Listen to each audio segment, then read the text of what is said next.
नमो ज्ञानेश्वरा, नमो ज्ञानेश्वरा. निवृत्ती उदारा सोपान देवा. मुक्ताबाई नमो त्रिभुवन पावनी.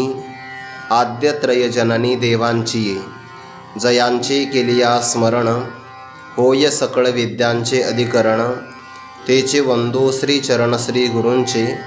ते नमस्कारोनी आता. प्रशांतात्मा विगतभीर ब्रह्मचारी व्रते स्थितः. मनसंयम्य मच्चित्तो युक्त आसीत मत्पराः. धातूचे समुद्र उलंडी, मेदाचे पर्वत फोडी. आतली मज्जा काढी असते गत. कैवल्य साम्राज्य चक्रवर्ती विश्वमौली ज्ञानोबाराय सकल ब्रह्मनिष्ठ गुरुजनांच्या परमकृपेने श्री भगवती ज्ञानेश्वरीच्या षष्ठम अध्यायाचा विचार आपण करत आहोत.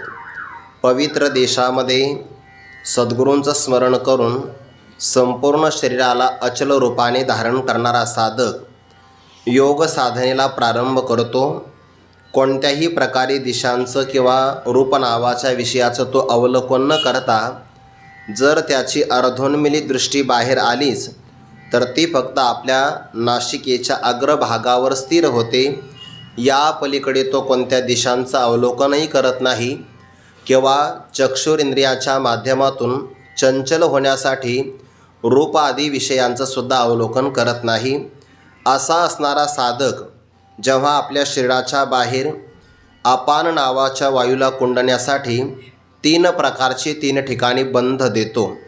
मूलाधार चक्राच्या ठिकाणी जो बंध दिला जातो, आधार चक्राचं स्थान आहे, त्याला मूळबंध असं म्हणतात. नंतर कंठाच्या ठिकाणी विशुद्धाख्य नावाचं चक्र, त्या चक्रावर जो बंध दिला त्याला जालंधर बंध असं म्हणतात. आणि नाभिस्थानाच्या ठिकाणी स्वादिष्ठान चक्राच्या वरच्या भागाला नाभिस्थानाच्या खाली आपोआप जो बंध पडतो त्याला ओढियाना बंध असं म्हणतात. 3 प्रकारचे बंध दिल्यानंतर पुढे काय प्रक्रिया घडते या बाबतीतला विचार 14व्या क्रमांकाच्या श्लोकामध्ये भगवान सांगायला प्रारंभ करतात. या साधकांनी कशी साधना करावी किंवा त्याचं अंतःकरण आता कोणत्या भूमिकेवर विराजमान आहे. प्रशांत आत्मा प्रकर्षेण शांतः आत्मा यस्य सहा प्रशांत आत्मा. प्रकर्षे करून ज्याचं अंतःकरण शांत झालेलं आहे. अंतःकरण अशांत होण्याची 2 कारणं.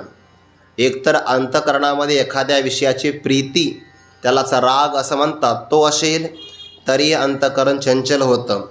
आणि प्रतिकूल विषयाच्या संबंधाने जर अंतःकरणामध्ये द्वेष असेल तर द्वेषाच्या विकाराच्या संबंधाने सुद्धा अंतःकरण चंचल होऊन जातं. ज्याच्या अंतःकरणामध्ये कोणत्याही विषयांच्या विषयी राग ही भावना नाही आणि द्वेषाची सुद्धा वृत्ती नाही, राग द्वेषरहित असणारं जे अंतःकरण त्याला म्हणतात प्रशांत आत्मा. प्रशांत प्रकर्षेण शांत, कोणताच विकार मनामध्ये नाही, त्या अंतःकरणाला म्हणतात प्रशांत आत्मा.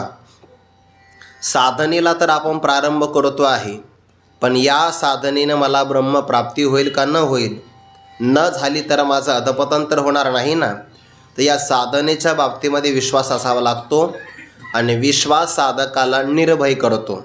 म्हणून विगत भीही असं त्याचं लक्षण आलं. आता या साधनेतून जी काही ऊर्जा प्राप्त होणार आहे ती ऊर्जा धारण करण्याकरता सुद्धा शरीरामध्ये आणि इंद्रियांच्या ठिकाणी एक विशिष्ट प्रकारचं पाठव्य असावं लागतं. आणि ते पाठव्य असण्याकरतासुद्धा त्याच्या जीवनामध्ये एक व्रत आहे. त्या व्रताला म्हणतात ब्रह्मचर्य नावाचं व्रत. वास्तविक योगामध्ये जे अष्टांग प्रतिपादन केली त्यामध्ये पहिलंच अंग आहे यम.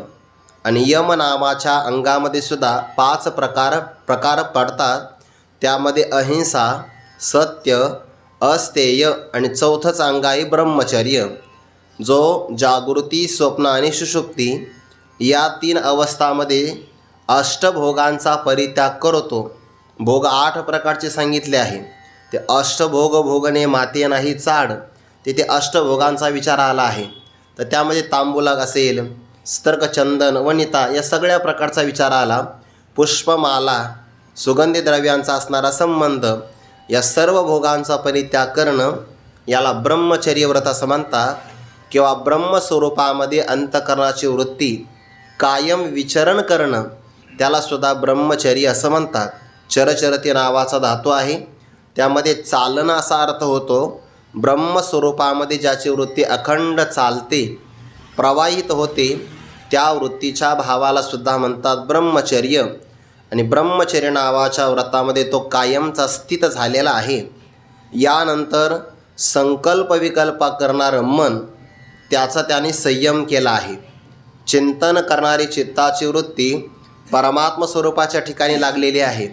आणि भगवत प्राप्तीच्या पलीकडे या जगतामध्ये श्रेष्ठ असं साध्य कोणतं नाही, त्याला मत्परः असं म्हणतात.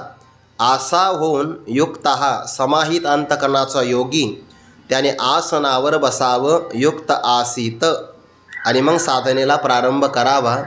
या सगळ्या प्रकारच्या तयारी लागतात बघा. अजून तर साध्य प्राप्त झालेलंच नाही आहे, पण साध्य प्राप्तीच्या अगोदर काय काय गोष्टी साधकाकडे लागतात. पवित्र देश लागतो, पवित्र आसन लागतं, ते स्वतःच्या मालकीचं असावं लागतं. सद्गुरूंचं स्मरण करावं, इंद्रिय चित्ताच्या सगळ्या क्रिया संयमित कराव्या. यानंतर कोणत्याही दिशांचं अवलोकन करू नये. आपला पाठीचा कणा, मस्तक, मान एका रेषेमध्ये आले पाहिजे. त्यानंतर 3 प्रकारचा बंध द्यावा. राग द्वेष विवर्जित अंतकरण व्हावं. कोणत्याही प्रकारची त्याला अंतकरणात भीती नसावी. ब्रह्मचर्याच्या व्रतामध्ये स्थित राहावं. हे ब्रह्मचर्य व्रत सांगत असताना आचार्यांनी त्याचा विचार केला. ब्रह्मचर्य व्रत कोण धारण करू शकतो? गुरुकुलामध्ये राहणारा जो साधक विद्यार्थी आहे, तो ब्रह्मचर्याचं व्रत धारण करू शकतो. ब्रह्मचर्य फक्त एक व्रत नाही, त्या अनुषंगाने बाकीचे पण व्रत आले आहे. त्याने आपल्या गुरुदेवाची सेवा करावी, गुरुदेवांच्या आज्ञेचं पालन करावं, वेदाचं अध्ययन करावं, भिक्षाटन करून त्यावर आपली उपजीविका चालवावी, उदरनिर्वाह करावा. विचारसागरातला 3रा तरंग आला आहे बघा. तो 3रा तरंग गुरुवर्य डॉक्टर बाबा विनोदाने सांगत असतात. हा 3रा तरंग आकाराने लहान आहे, तो लवकरात लवकर संपतो. पण त्याचं अनुष्ठान करायचं असेल तर सगळं आयुष्य जातं.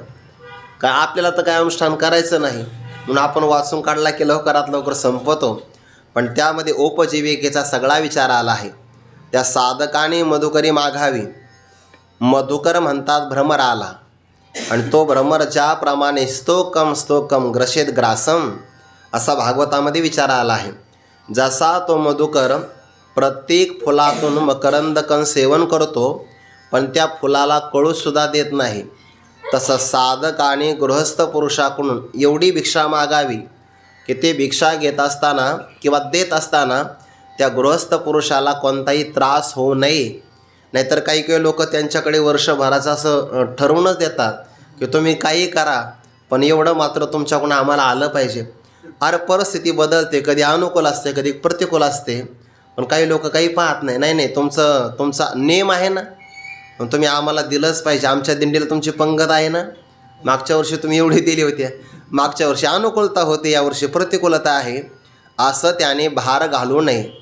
नाथ महाराजांनी भागवतामध्ये म्हटलं आहे, योगक्षेमाचे सांकडे शिष्याशी न घाली वाडी कोडी. आपल्या योगक्षेमाचं संकट जो शिष्यावर टाकत नाही, उलट शिष्य जर संकटात आला तो निजांगे रोकडे काढी.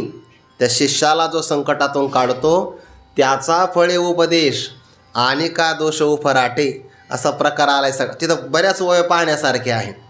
आपल्या योगक्षेमाचं सांकडं तो शिष्यावर घालत नाही. मग आता भिक्षा कशी मागावी? मधुकराच्या वृत्तीप्रमाणे मागावी आणि सगळी भिक्षा पहिल्यांदा गुरुदेवांच्या चरणावर ठेवावी. तर ते विचारसागरात वाक्य असं आलं, कधी कधी गुरुदेव त्या शिष्याची परीक्षा पाहतात आणि त्याला मधुकरी काहीच देत नाही. मग अशा प्रसंगाने त्यांनी परत भिक्षा मागू नये. उपनिषदामध्ये कथा आली आहे त्या बालकाची. त्या बालकाने भिक्षा मागितली आणि गुरुदेवांच्या चरणाजवळ ठेवली.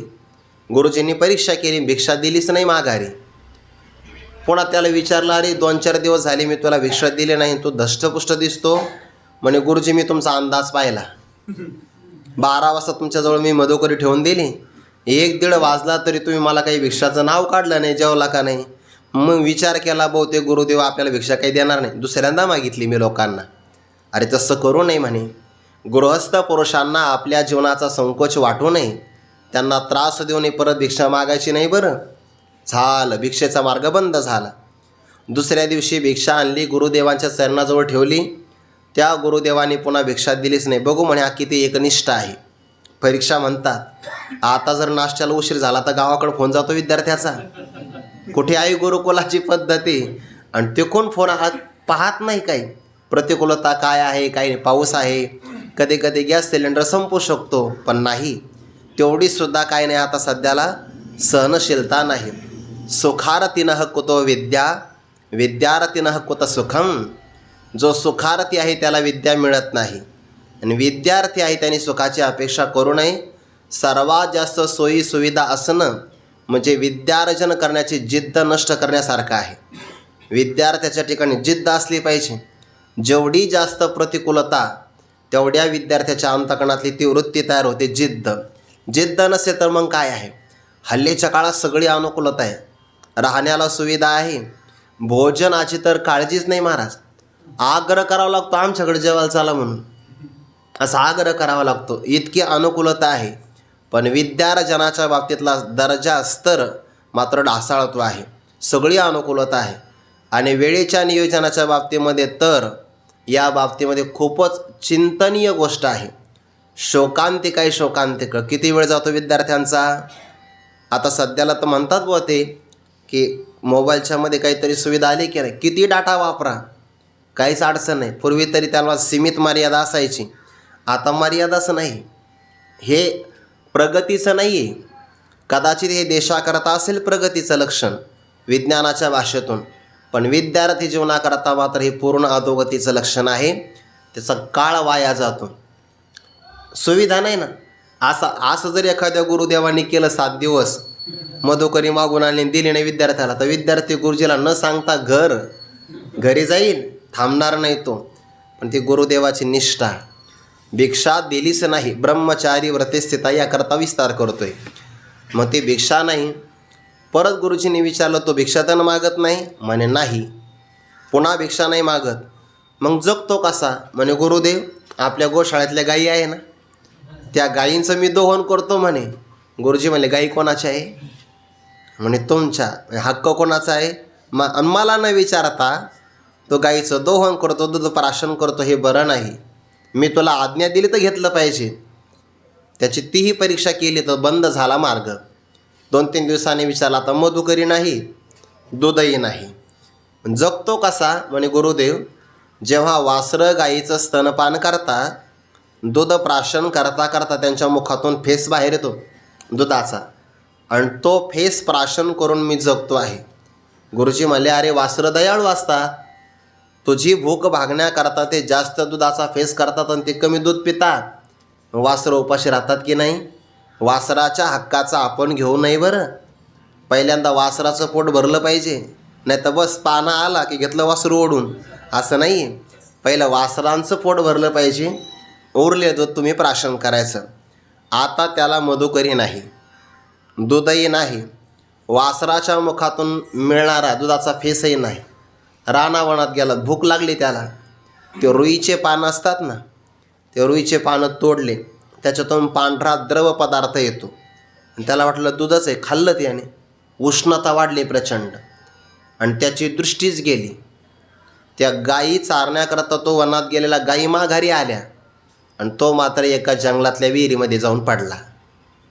आता गुरुदेवाला काळजी लागली, अरे विनाकारण आपण याची जास्तच परीक्षा घेतली म्हणे. बहुतेक हा नाराज झाला असेल म्हणून त्याच्या शोधाकरता ते वनात गेले. आवाज देतात रात्री आणि त्या विहिरीतून, कोरड्या विहिरीतून आवाज आला, गुरुजी मी इथं आहे. म्हणे बाळा माझ्या रागवला का? नाही म्हणे. तुमच्या रागवण्याचं काय कारण आहे? काय निष्ठा असेल हो? तुमच्यावर रागवलो नाही गुरुजी, वनातून येताना मी एक वनस्पती खाल्ली, त्याचा परिणाम म्हणून मला काही दिसला नाही, मी विहिरीत जाऊन पडलो. मग गुरुदेवाने त्याला तिथं सांगितलं, दृष्टी गेली ना. मग दृष्टी येण्याकरता त्या आपल्या डोळ्यांचे जे काही देवता आहे, अश्विनी कुमार किंवा देवाचे वैद्य, त्यांचं तू स्तवन कर. गुरुजींनी स्तोत्र सांगितलं. अश्विनी कुमार प्रगट झाले. काय सामर्थ्य असेल त्या गुरुदेवांचं सामर्थ्य आणि त्याची निष्ठा. देवाला यावं लागलं. साक्षात अश्विनी कुमार खाली आले आणि त्यांनी त्याला प्रसाद दिला आणि दृष्टी प्रदान केली. म्हणे बाळा हा प्रसाद खा. ते नाही, माझा नियम आहे, मी गुरुदेवांच्या चरणावर अर्पण केल्याशिवाय मी भिक्षा खात नाही.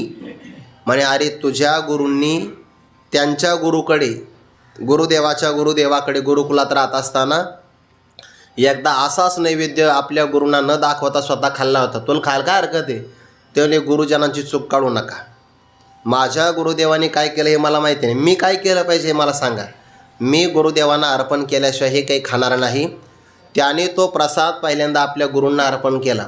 अश्विनी कुमार प्रसन्न झाले. म्हणजे तुझ्या गुरुदेवांचे तरी 1-2 दात सोन्याचे आहे, अख्खे दात सोन्याचे होऊन जातील, असा उपनिषदामध्ये प्रकार आला. हे व्रत कोणतं आहे? ब्रह्मचारी व्रत. गुरूंची शुश्रूषा करणं, वेदाध्ययन करणं, ही सगळी उपजीविका करणं मधुकरी मागून अशा व्रतामध्ये असेल तर मग ब्रह्मचारी व्रती स्थितः, मनाचा संकल्प ताब्यात आहे, चित्त परमात्म्याचं चिंतन करतं आणि भगवंताच्या पलीकडे श्रेष्ठ काही नाही असं होऊन त्याने साधने आसनावर विराजमान व्हावं. आपण काल हा विचार पाहिला. 3 प्रकारचे बंध दिल्यामुळे अपान वायू हा माघारी निघाला होता, पण वरती जालंधर बंध कंठाच्या ठिकाणी दिल्यामुळे वरचा मार्ग बंद झाला आणि मग तो नाभी स्थानावर फुगवटा धारण करतो. क्षोभलेपणे माझे, क्षो संताप येतो त्याला, संतापामुळे तो उन्मत्त होतो. माझे ओवाईला ठाई गाजे, जिथं तो थांबलाय त्या ठिकाणी गुरगुर गुरगुर असा आवाज करतो. म्हणजे हा वायूच आहे बरं. कधी आपल्याही पोटात आवाज होतो बघा, पण ती गडबड वेगळी असते, पण हा मात्र वेगळा आहे. क्षोभलेपणे माझे वाईला ठाई गाजे, मनी पुरेशी झुंजे राहोनिया, जिथं तो निर्माण झाला आहे मणी नाभिस्थानावर, त्या नाभिस्थानाच्या ठिकाणी मणिपूर चक्र आहे आणि त्या मणिपूर चक्राच्या ठिकाणी तो अपान वायू झुंज देतो आणि मग तो वायूच आहे. संताप आला त्याला, त्या वायूचं रूपांतर झालं एका पोटातल्या वावटळीमध्ये. ती वावटळ काय करते मग थावली वाहटोळी, सैंग घेवनी घर डहोळी, बाळपणीची कोही टोळी बाहेर घाली. ती वावटळ तयार होते आणि सर्व आपल्या घराचा म्हणजे शरीराचा शोध घेते, कुठं काय काय लपलेलं आहे. काल आपण विचार केला, आपण जेवताना कधी कधी काही चिकट पदार्थ असतात. हे दूध आणि दही नावाचे पदार्थ हे चिकट आहेत, म्हणून दूध एकटं घ्यायचं नसतं, त्यामध्ये हळद टाकावी लागते. किंवा उपवासाच्या दिवशी दुसरे उपवासाला चालणारे पदार्थ, दूध चिकट असतं, दहीसुद्धा चिकट असतं, लवकरात लवकर पोटातून बाहेर निघत नाही. पण ताक मात्र सोपं आहे, ते उलट शुद्धीकारक आहे असा विचार आहे. म्हणून दही गुळाशिवाय खाऊ नये, साखर टाकू नये दह्यामध्ये. दुधामध्ये आपलं दह्यामध्ये जर गुळ वापरला त्याचे गुण वाढतात आणि दोष कमी होतात असा विचार आहे. त्या रामचरितमानसामध्ये उदाहरण आलं आहे. जेव्हा भरतजी भेटायला चालले ना प्रभू रामचंद्रांना, तर काही शकुन असतात, शुभ शकुन. तर कहार लोक चालले होते उजव्या बाजूला आणि त्या कहार लोकांच्या हातामध्ये ज्या कावडी होत्या त्याच्यामध्ये काय होतं? दही चिवरा उपहार अपारा, भरी भरी कावरी चले कहारा, असं तिथलं ते चौपाई आले. तर दही आणि चिवडा हा जुन्या काळातला नाश्ता आहे. दही चिवरा उपहार अपारा, भरी भरी कावरी, कावरी म्हणजे कावडी, आणि कहार लोक ते व्हायचे. पूर्वीची व्यवस्था असायची. तर ते जर त्या बाजूने जात असेल, उजव्या बाजूने हरणांचा कळप जात असेल, तर ते आपल्याकरता शुभ शकुन असतात.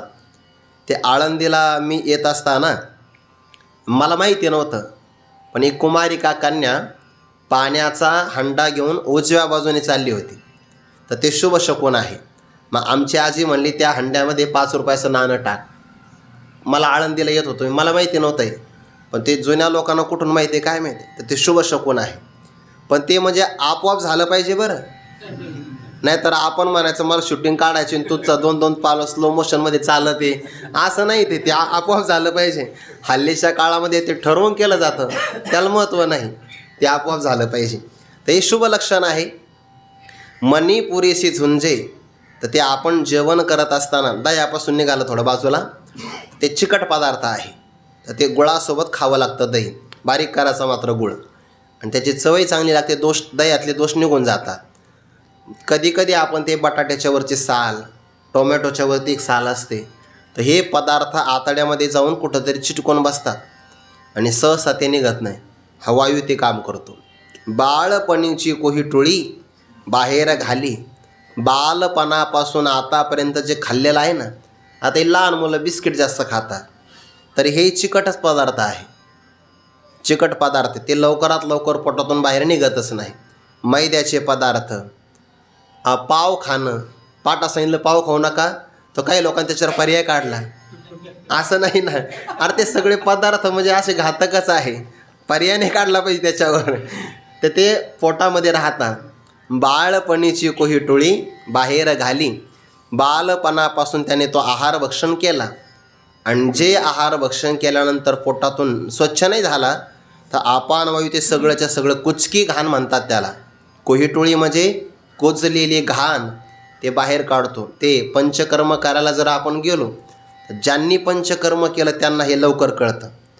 कधी जर आपण उपवाशी आलो, साधा नियम आहे, एखाद्या दिवशी आपण सकाळी सकाळी कोमट पाण्यामध्ये तूप घेतलं, थोडं जास्त घेतलं, 2-4 चमचे, आणि आपण उशिरापर्यंत जेवलोच नाही, म्हणजे अगदी जवळपास 6 किंवा 8 तासाचा वेळ निघून गेला, तर मग त्या दिवशीसुद्धा काही न खाता पोट साफ होतं, तर तेव्हा अंगातून उष्णतेचा प्रकार, ते पंचकर्म करत असताना सुद्धा हेच दिलं जातं प्यायला, विशिष्ट प्रकारचे तेल वगैरे. मग ते काम तेच होतं, जे आतड्यामध्ये काही गुंतलेलं राहिलेलं आहे अन्नपदार्थ, कुचकी घाण, तर ते सगळी शरीराच्या बाहेर टाकली जाते.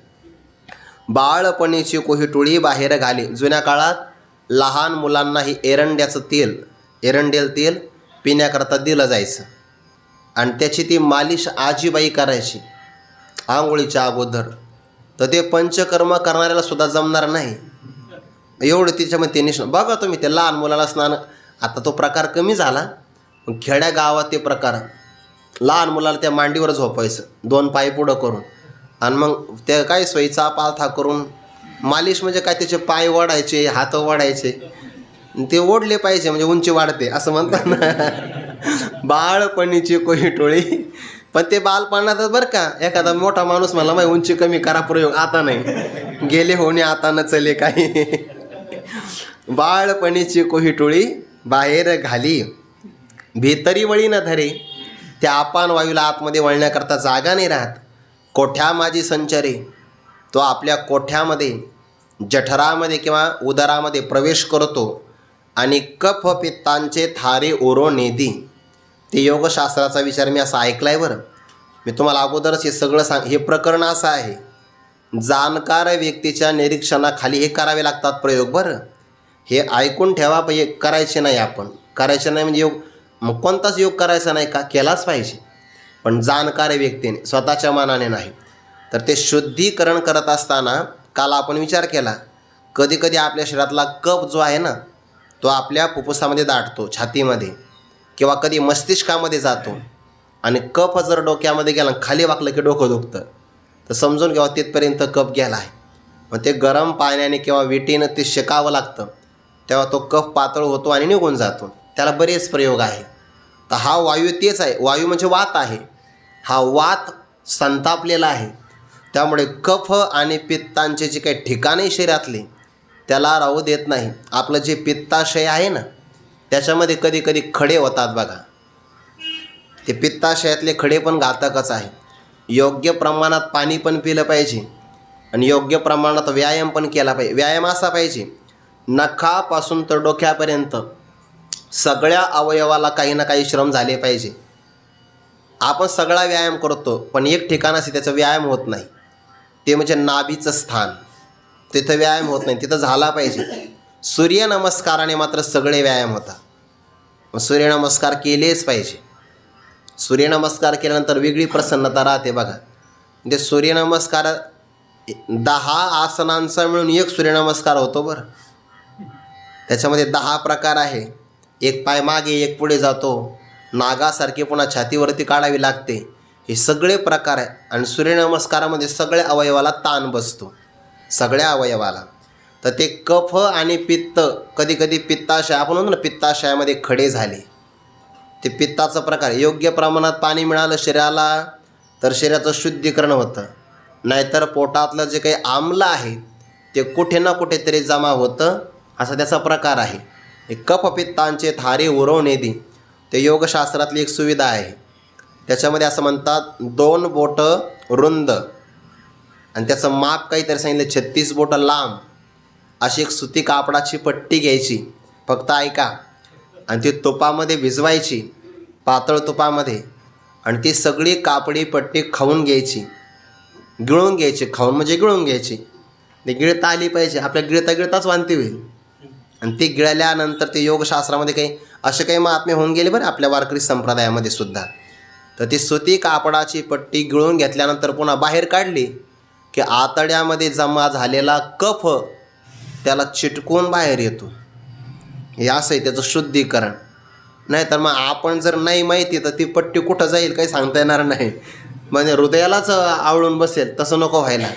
त्याचेसुद्धा प्रयोग असतात. कफपित्तांचे थारे ओरवणेदी. तर हे तुपाची पट्टी कापडाची करू शकते हे.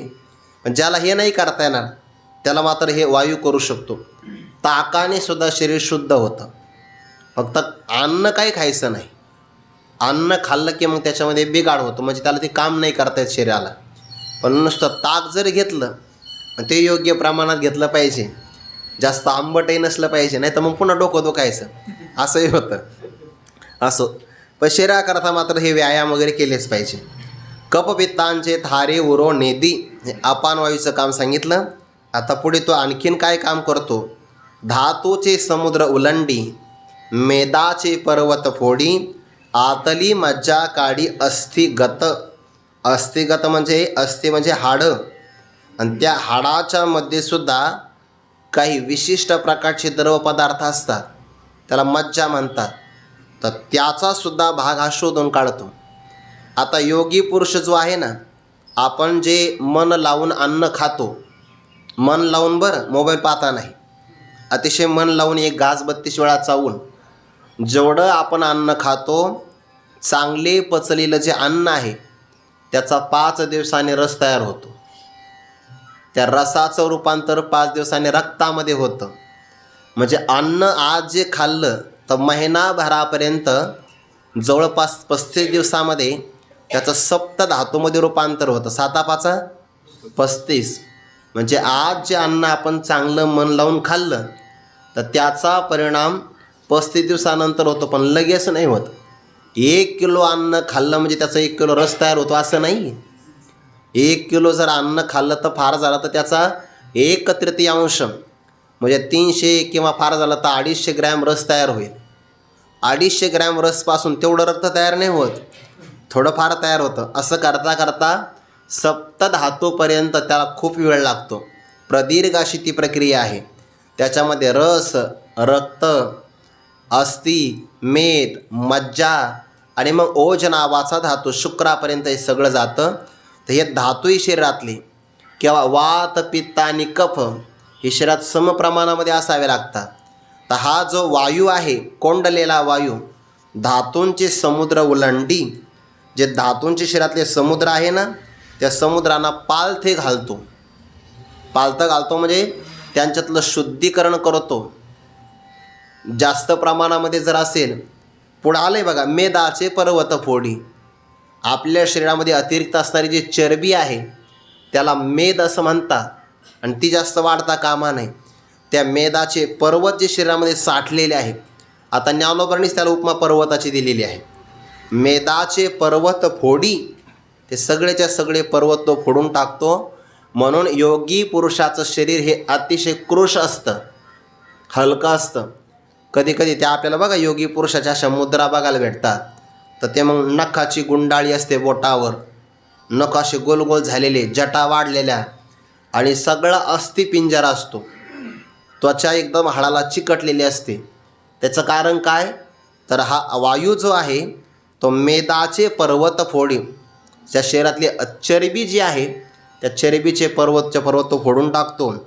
एवढंच आहे असं नाही, अस्थिगत आतली मज्जा काढी, हाडाच्या आतमध्ये असणारी जी काही मज्जा आहे त्यालासुद्धा तो काढून टाकतो. हे शरीराचं शुद्धीकरण काम आहे.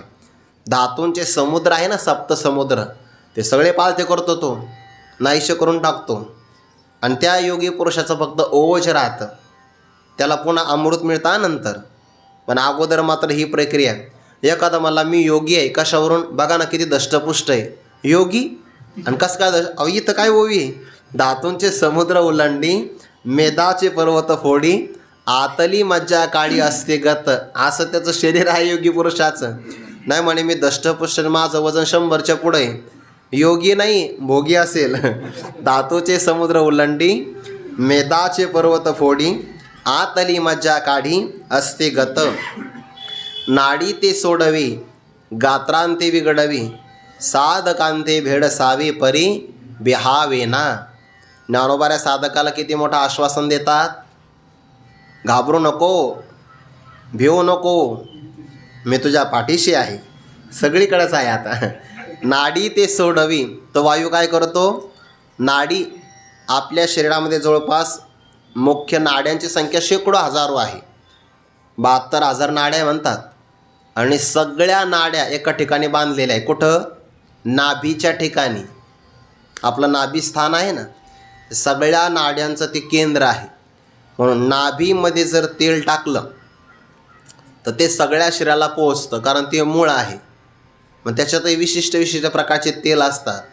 त्या नाभीमध्ये तेल भरावं लागतं. ते तेल लहान मुलाच्या कुठं तेल भरतात? टाळूवर. डोक्यामध्ये तेल मागतात की नाही? त्याच्या शरीराला ती सुद्धा कांती मिळते.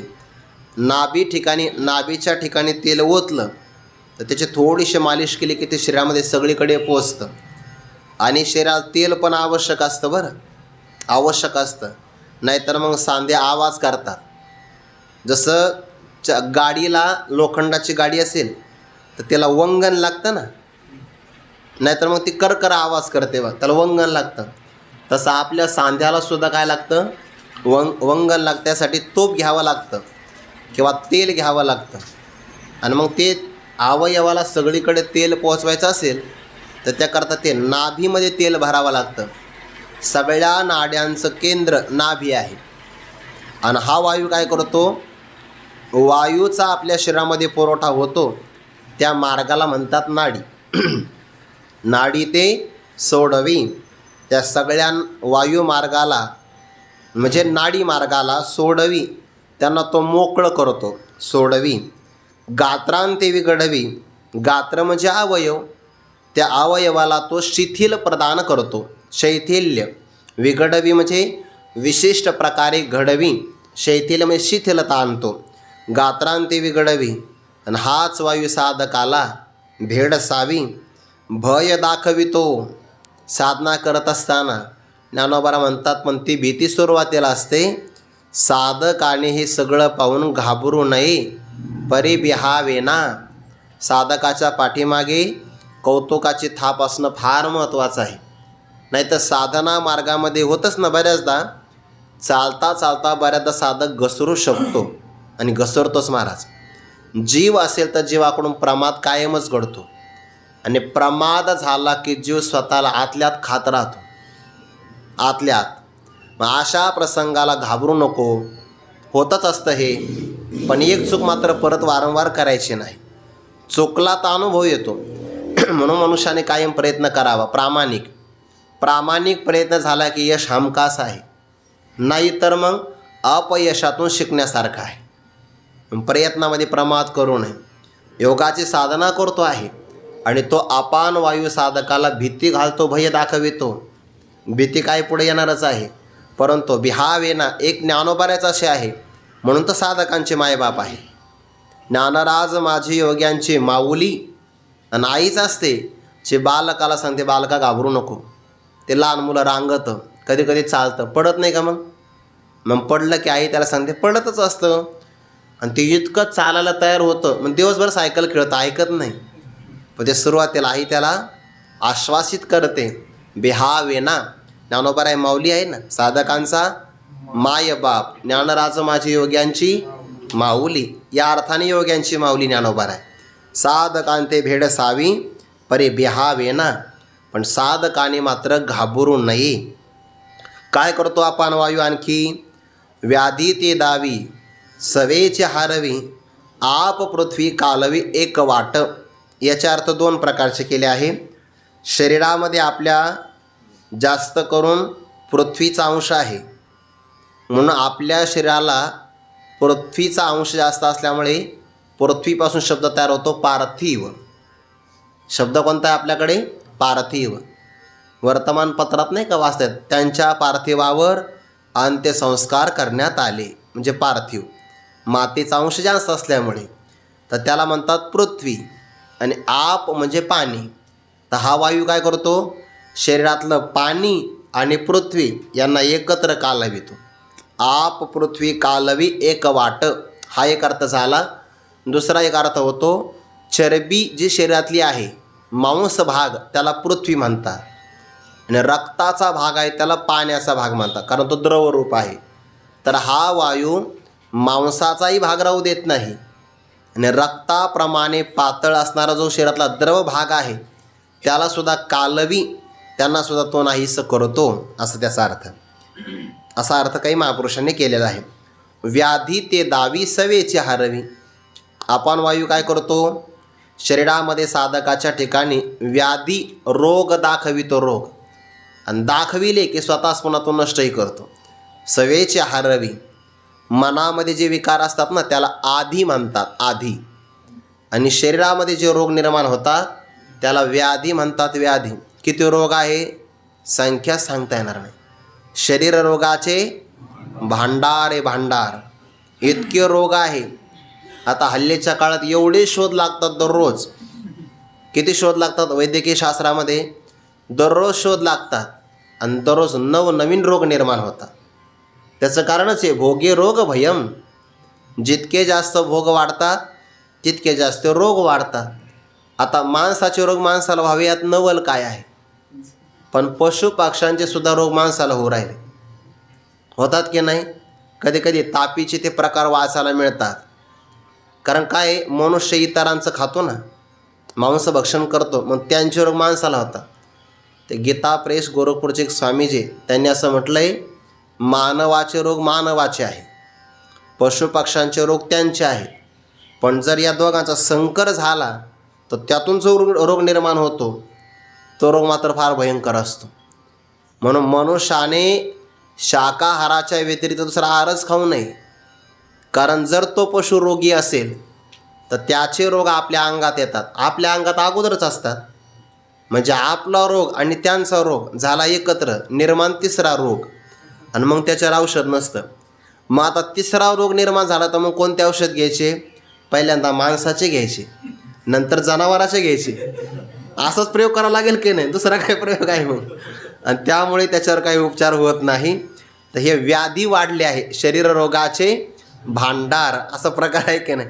आता हे स्वाईन फ्लू, बर्ड फ्लू, हे रोग कोणाचे आहे? हे पक्ष्यांचे, पशुपक्ष्यांचेच आहे ना. मानवात आले ते, त्याचं काय कारण? संकर, दुसरं काय कारण आहे? पण हा इथला तो रोग नाही बरं, हा शरीरातलाच रोग आहे. व्याधी ते दावी. हा वायू आपल्या अंगामध्ये रोग दाखवितो, पण सवेचे हारवी. कधीतरी आपण विचार केला होता, प्राण असा आहे, प्राणाला काम दोन आहे. अन्न पचविणं हेही प्राणाचंच काम आहे, आणि उरलेल्या वेळामध्ये शरीराचे रोग खाणं हे सुद्धा प्राणाचंच काम आहे. पण रोग खाण्याकरता वेळ मिळावा त्याला, एवढा वेळ आपण त्याला दिला पाहिजे. नाही तर बस सकाळी नाश्ता करायचा का? हो, त्यांची इच्छा कशी मोडावी? बसला नाश्त्याला, 2 पाठ झाले, जेवण होतं, पंक्तीलाही बसला. घरी आल्यानंतर मग काहीतरी पाहुण्यासाठी केलं होतं, तिथेही हात मारला, म्हणजे थोडी विश्रांती घेऊ. जागा झाला तर म्हणजे थोडीशी चहा घ्यावीशी वाटते. 2-4 पावलं फिरून आला, सायंकाळची वेळ झाली, जेवला. प्राणाला वेळ कुठे? प्राणाला सारखं ते अन्न पचवावं लागतं. म्हणून प्राणाला सुद्धा वेळ भेटला पाहिजे, तर तो प्राण रोगाला नष्ट करतो. व्याधी ते दावी सवेचे हारवी. आप पृथ्वी कालवी एक वाट. आता एकीकडे हा प्रकार झाला कोणाचा? 3 प्रकारच्या बंधामुळे कोंडलेला अपान वायू, त्याने हा पराक्रम आतल्या आत गाजवला. आतमध्ये बरं, शरीरातली कुचकी घाण बाहेर काढली, मेदाचे पर्वत फोडून टाकले, अस्थि म्हणजे हाडाच्या आतमध्ये असणारे काही द्रव पदार्थ ते नष्ट केले, नाड्या सगळ्या मोकळ्या केल्या, अवयवाला शिथिल केलं, साधकाला भीती घातली पण साधकाने घाबरू नये, व्याधी दाखवल्या नष्ट केल्या, पृथ्वी आणि आप एकीकडे एकत्र कालविलं, हा प्रकार त्या वायूने एकीकडे केला. दुसरीकडे काय झालं? दुसरीकडे प्रकार असा झाला, तव एरीकडे म्हणजे दुसरीकडे, तव एरीकडे धनुर्धरा आसनाचा उबारा, शक्ती करी उजगरा कुंडलिनी ते. दुसरीकडे असं झालं, एरीकडे म्हणजे दुसरीकडे. एका बाजूला आपान वायूने पराक्रम गाजवला शरीरामध्ये, तोपर्यंत साधकाने थांबायचं, नाहीतर म्हणे आता ते रोग दाखवला देव सोडून आसन.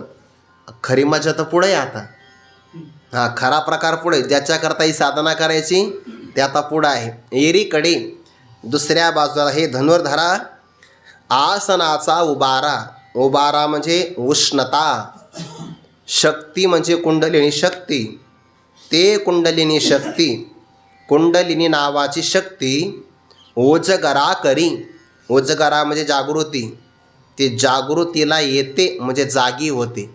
कशामुळे जागी झालं बरं? ती उष्णतेमुळे जागी झाली. आणि उष्णता कशाने वाढली? आसनामुळे. कोणतं आसन? वज्रासन गौणनामयाशी.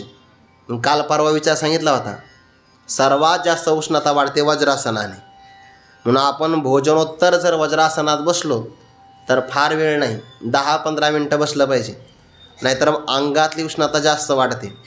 सध्याला शास्त्र असं सांगतंय, जर आपण 1-1.5 तास एका जागेवर बसलो तर उष्णता वाढते. म्हणून सारखं बसलं नाही पाहिजे. 1-1.5 तास बसलं की 10-5 मिनटं थोडं फिरलं पाहिजे, नाहीतर कायमच बसून तर ते चांगलं नाही. उष्णतेचे रोग त्याने वाढतात. थोडं चाललंही पाहिजे. म्हणजे सामान्य व्यक्ती जरी बसला तरी आसनातून उष्णता वाढते. इथं तर साधना चालू आहे, मग साधनेतून का उष्णता नाही का वाढणार? म्हणून आसनाचा उबारा, वज्रासनाची उष्णता, त्या उष्णतेमुळे सगळ्या ब्रह्मांडामध्ये एक शक्ती आहे, जिच्यामुळे ब्रह्मांडातले सगळे कार्य व्यवस्थित चालतात. आणि जी ब्रह्मांडामध्ये शक्ती आहे, जे ब्रह्मांडात आहे ते पिंडात आहे, म्हणजे आपल्या शरीरामध्ये सुद्धा आहे. आपलं शरीरसुद्धा एक प्रकारचं ब्रह्मांड आहे. जर ब्रह्मांडात व्यापक शक्ती असेल तर त्याचा एक भाग असणारं शरीर, या शरीरामध्ये तुझा ती शक्ती आहेच ना. आणि त्या शक्तीला म्हणतात कुंडलिनी शक्ती. ते कुठे आहे? ज्ञानोबा त्याचं वर्णन पुढे करतात. पण आसनाच्या उष्णतेनं कुंडलिनी नावाची जी शक्ती आहे ते जागी होते. जागे दिसते कशी? ज्ञानोबा त्याचा विचार पुढे सांगतात. नागिनीचे पिले. आता शक्ती स्त्रीलिंगी शब्द आहे ना, म्हणून नागिनीचे पिले म्हटलंय बघा. नागिनीचे पिले कुंकुमे नाहले, वळण घेऊन आले शेजे जैसे, तैसी ते कुंडलिनी मोटकी औट वळणी, अधोमुख सर्पिनी निदेली असे. या 2 ओव्यांचा एकत्र विचार आहे. कुंडलिनी शक्ती कशी आहे म्हणे? अशा प्रकारची आहे. चंचल आहे, चंचल. आपल्या कमरेच्या भोवती 3.5 वेढी देऊन बसलेली ही कुंडलिनी शक्ती आहे. त्याचं दिसते कशी? ज्ञानोबार्तीचं वर्णन करा. हे अनुभवातलं वर्णन आहे सगळं. आता ही कुंडलिनी शक्ती कोणत्या एक्सरेमध्ये मशीनमध्ये दिसू शकणार नाही. त्याच्यामध्ये मनच नाही दिसत, फक्त फार हाड दिसतात, ते मोडलेले जास्त दिसतात, दुसरं काय दिसतं त्याच्यातून, त्याच्या पलीकडे काय दिसू शकत नाही. कुंडलिनी शक्तीचे त्याला अनुभव आला, त्यांना ते अनुभवाचे विषय आहे. नागिनीचे पिले, नागिनीचं पिलो आहे. पुन्हा कसं आहे? अगोदर ते चकचकीत आहे. नाग बघितला का? तेजस्वी असतो बघा. हे सगळेच प्राणी तेजस्वी असतात. त्याचे आहार विहार चांगले, त्यांना बाकीचे रोग नाही होत बघा. त्यांचा आहार विहार चांगले असतात, म्हणजे निसर्गात जो आहे तेच ते भक्षण करतात आणि जास्त नाही खात. जेवढी भूक आहे तेवढं. तुम्ही एखाद्या बैलासमोर चारा टाका बरं, जेवढा पाहिजे तेवढा खाईल, बाकीचा खाणार नाही. पाणी द्या, तहान असेल तेवढंच पाणी पिईल, उरलेलं तसंच ठेवणार ते. म्हणजे निसर्ग त्यांना सांगतो बरोबर, त्यामुळे त्यांचं आरोग्य व्यवस्थित राहतं. तसे सर्प पशुपक्षी आहे, तर जणू काही अंगाला तेल लावलं आहे त्याने, असा चमकतो सर्प उन्हातून चालला कधी तर, चकाकतो. नागिनीचे पिल्लू आहे लहान आकारातलं. आणि कुंकुमे नाहाले, कुंकुम म्हणजे लाल वर्णाचा रंग, त्याला कुंकुम म्हणतात. किंवा कुंकुम म्हणजे केशर असतं ना, त्या केशराचं जे पाणी आहे त्या पाण्याने पुन्हा स्नान केलं त्याने. नाहाले शब्द आहे, डोक्यावरून पाणी घेतलं, नाहाले. नागिनीचे पिले कुंकुमे नाहाले, केशराच्या पाण्याने त्याने स्नान केलं. नागिनीचं पिलू आहे. आणि पुन्हा मग वळण घेऊन आले शेजे जैसे. शेजे म्हणजे त्याला पुन्हा झोप लागली. मग झोप घेण्यासाठी त्याने पुन्हा काय केली, वळण घेऊन आले. बरोबर त्याने वेटाळा दिला, वेटाळा. सर्पाचा असा आहे, तो आकाराने लांब असतो, पण त्याच्या शरीराची रचना अशी आहे की त्याला लहान आकारामध्ये सुद्धा राहता येतं. लहान आकार, पण तो वारुळामध्ये राहतो. ते विनोदाने सांगतात, ते एक विद्यार्थ्याला उशीर झाला शाळेत यायला. गुरुजीने विचारलं, बाळा उशीर का झाला? म्हणजे गुरुजी मी विचार करत होतो म्हणून मला उशीर झाला. म्हणून कसं काय उशीर झाला? मी आलो तर एक वासरू होतं म्हणे, 3च हात अंतर होतं त्याचं, असं 3 फूट अंतर होतं हाताचं आपलं वासराचं. आणि त्याच्यासमोर ज्वारीचं ताट पडलं होतं ना, ते 5 फुटाचं होतं. त्याने ते ताट अख्खं 5 फुटाचं खाल्लं. आणि मी विचार केला, वासरू तर 3च फूट आहे, 2 फूट ताट कुठं गेलं? गुरुजी म्हणले, काही नाही, 1 फूट तुझ्या पोटात आणि 1 फूट माझ्या पोटात. ते विषय सोडून द्या. वासराच्या पोटामध्ये त्याचं जसं जे किती मोठा जर पदार्थ असेल तर ते मावू शकतो की नाही, तसं सर्पाचं आहे. ते लांबीला लांब असतो सर्प. सर्वात लांब कोणता असतो? धामण, फार लांब असते. आश्रमात आहे बरं, जास्त येत जाऊ नका आश्रमात. आश्रमात आहे, वर्षातून एकदा दर्शन देते, जेव्हा आमचं पुण्य उदयाला येतं तेव्हा आहे एक. आता तर 2-1.5 वर्ष झालं दिसलीच नाही, गेली असं कुठं धामाला निघून. 4 धाम म्हणा, किंवा मग एखादं यद्गत्वान निवर्तन्ते तद्धाम परमम, ज्यार ते दिसली नाही याचा अर्थ गेली असं कुठं तरी निघून. 1.5 वर्ष तर मला चांगलं आठवतं की दिसले नाही. पूर्वी दिसायची 6-6 महिन्याच्या अंतराने, पण आता दीड पावणे 2 वर्ष झाले काही दिसत नाही. पण लांब असते धामीन बघा, लांब एकदम. पण जर वारुळात गेली तर, वारुळ लहान जरी असेल तर वेटाळे घेऊन ती मावते. किंवा एखादं जातं असतं की नाही आपलं ठेवलेलं घरामध्ये जुनं, ते जातं जर ठेवलं तर त्याच्या खाली थोडी जागा असते, त्याच्याही खाली कधी कधी सर्प जाऊन बसतात गारवा मिळाला तर. जसं नागिनीचं पिलू केशराच्या पाण्याने नाहलं आहे आणि झोप घेण्याकरता जसं त्याने वेटाळे घेऊन यावं, तैसी ती कुंडलिनी, तशा प्रकारची ती कुंडलिनी शक्ती आहे. किती मोठी आहे तर आपल्या कमरेला त्याने 3.5 वेढे दिलेले आहे. मोटकी, मोटिके म्हणजे लहानच आहे, पण आऊट वळणी, आऊट म्हणजे 3.5 हाताची. आपली उंची किती आहे प्रत्येकाची? 3.5 हाताच आहे. पण कशी?